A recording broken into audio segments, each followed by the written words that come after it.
안녕하세요. 설교하는 목사입니다.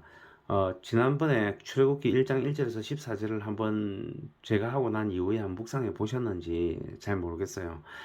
꼭 해 보셔야 됩니다. 그냥 잘 하든 못하든 누구에게 보여줄 게 아니기 때문에 자기가 일기를 쓴다 생각하고 해 보시는 게 좋아요. 그냥 대충이라도 끄적끄적 하더라도 해 보시는 게 좋아요. 큐티 교재를 쓰면 더 쉬운데 왜 이렇게 하나 하는데, 큐티 교재를 보면 제가 좀 아쉬운 점이 두 가지가 있어요. 첫 번째는 뭐냐면 본문 외에 너무 부차적인 부분에 너무 많은 관심을 갖고 있어요. 그래서 이제 저는 개인적으로 본문 외에 다른 에피소드가 실려 있지 않는 그냥 본문만 딱 실려 있는 큐티 책을 굉장히 좋아하는데, 요즘에 이제 그런 책이 잘 안 보이더라고요. 그렇지만 그게 이제 또 판매를 해야 되기 때문에 그 디자인하는 분들의 마음은 좀 이해가 된다 싶습니다. 또 두 번째는 뭐냐면, 이미 큐티 교재 안에 보면 본문을 보면서 나름 방향을 정하는 게 아니라 그 안에서 이미 본문을 읽고 해석까지 다 해나고 적용할 수 있도록 질문지를 나와 있습니다. 그러면 자기 관점으로 성경을 못 봐요. 그리고 늘질 않아요. 그리고 의존성이 있다 보니까 본문을 봐도 자기가 본문을 본 것에 대한 확신을 가지지 못합니다. 그래서 처음에 제가 이제 교재를 가지고 하고 싶지만 그것보다는 이렇게 본문을 직접 마주대해서 그 1차 문헌을 가지고 바로 부딪혀 가면서 배우는 것이 좋다 생각을 해요. 그래서 될 수 있으면 제가 하는 방법으로 하시면 오래 안 걸릴 겁니다. 금방 실력이 늘 거라고 저는 생각을 해요. 오늘은 출애굽기 1장 15절부터 2장 10절까지 내용을 가지고 좀 하도록 하겠습니다. 뭐 사실 오늘 내용은 뭐 교회 다니는 분들이라면 그냥 한눈에 다 아는 내용인데, 다음에 이제 우리가 잘 모르는 본문 나왔을 때 그때 그 방법을 쓸 수 있도록 훈련하는 거기 때문에 여러분들이 그냥 모른다 생각하고 좀 이렇게 읽으셨으면 좋겠어요. 그 15절부터 22절까지를 한 단락으로 나오고 2장 1절에서 10절까지를 한 단락으로 두 단락으로 나눠도 돼요. 근데 우리는 이제 세 단락으로 나누는 연습을 하기 때문에 세 단락으로 한번 나눠 볼 거예요. 그래서 세 단락으로 나누면 뭐 앞부분을 나눠도 되고 뒷부분을 나눠도 되고 아니면 앞부분 뒷부분 걸쳐서 나눠도 관계없는데, 나름 이제 기준이 정확하면 이제 괜찮은 거죠. 저는 이제 이 앞부분의 본문을 이제 어떤 식으로 나누느냐, 읽으면서 어떻게 나누느냐 하는 것을 이제 저에게 말을 하면 이렇게 나눌 수 있어요.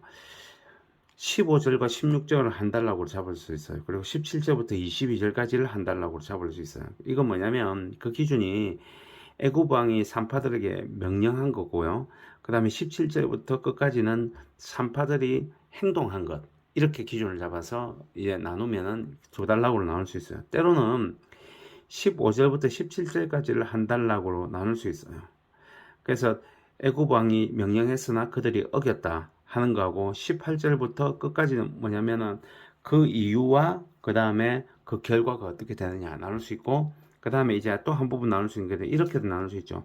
15절부터 19절까지 한 단락으로 나눌 수 있고 20절부터 22절까지 한 단락으로 나눌 수 있어요.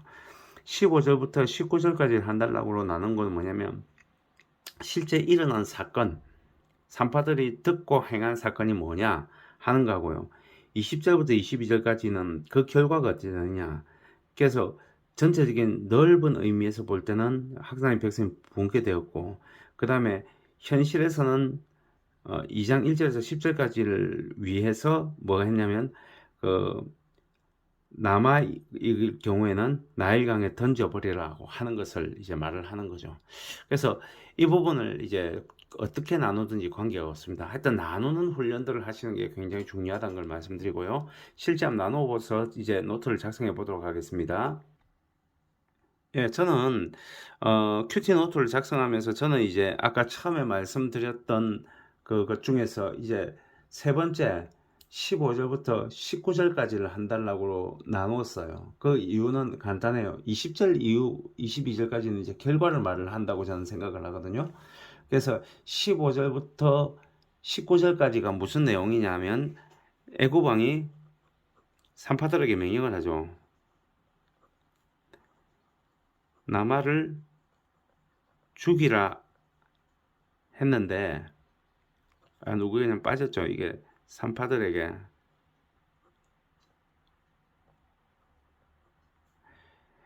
산파들은 어째서요? 하나님을 두려워하고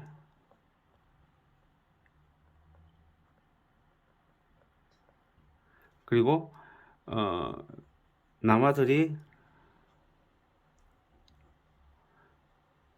건장하여서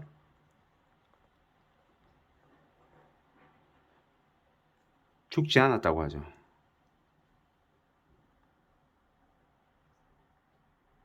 이게 한 내용이에요. 뭐 내용 정리는 간단하죠. 그리고 이제 20절부터 22절까지 가면 그 결과가 나와요. 결과가 나오는데 하나님이 어떻게 하셨냐면 하나님이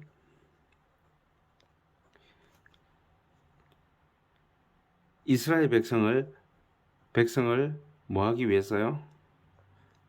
뭐 하겠습니까? 번성하고 그 다음에 강해지게 했죠. 예. 하기 위해 뭐 했어요? 애굽 왕에게서 남아면 나일강에 던지라 하게 되죠.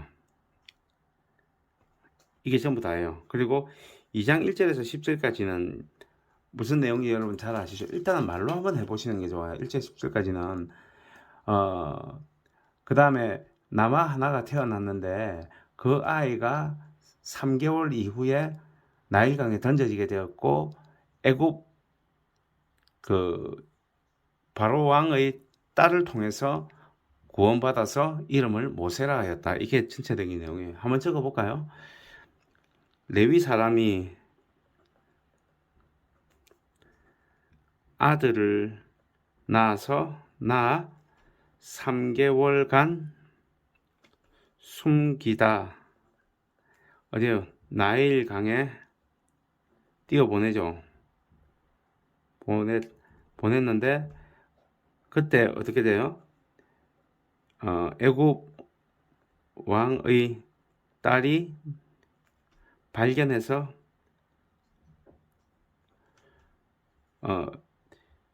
그 유모로 그의 어머니를 붙이고 이름을 모세라 해야 되죠. 자, 이게 전부 다예요. 그러면 내용을 한번 쭉 읽어보세요. 애고방이 15절 19절까지 애고방이 산파들에게 남아를 주기로 했는데 산파들은 하나님을 두려워해서 남아들이 건장하여 죽지 않는다고 했죠. 하나님이 이스라엘 백성을 번성하고 강해지게 하기 위해서 애고방에게서 남으면 나일강에 던지게 하라고 하게 되는 거죠. 이 일을 통해서. 그 다음에 일어난 일은 레위 사람이 아들을 낳아 3개월간 숨기다 나일강에 띄워보냈는데 그때 애굽 왕의 딸이 발견해서 유모로 그의 어머니를 붙이고 이름을 모세라고 했죠. 그러면 이제 내용은 전부 다 파악되죠. 그러니까 한눈에 딱 들어온 거죠. 그러니까 이게 뭐냐면 자기 말로 다 바꾼 거예요. 그리고 이렇게 하고 나면 이제 뭐가 딱 되냐? 그때부터는 이제 좀 적용할 부분들이 이제 나오는 겁니다. 해석을 한번 해보셔야 될 필요가 있어요. 저는 이제 좀 본문 자체, 그 다음에 본문 외에 좀 외부적으로 좀 본다면, 본문 자체로 보면, 여러분, 이 전체적인 계획 쭉 흘러가는 흐름 보면 이건 역사적 흐름 아닙니까? 그죠? 이거 역사적 흐름이에요. 역사적 흐름. 저는 이걸 제가 이런 걸 말로 적는데 흐름인데 이 흐름에서 뭘 알 수 있어요? 하나님의 역사 방식을 알 수 있죠. 어떤 방식이 있습니까? 만일 나마를 죽이라고 했는데 나마를 죽이게 순종하게 되었다면 누가 없어요? 모세가 없었어요. 그죠? 나마를 죽지 않게 한 그게 결과가 뭘로 나타난 거예요? 모세가 태어나는 걸로 나오는 거예요. 모세가 결국 지도자가 되죠. 근데 산파들이 아니었으면 모세가 태어나지 못했죠. 그게 이제 위기 상황이 있었던 거죠.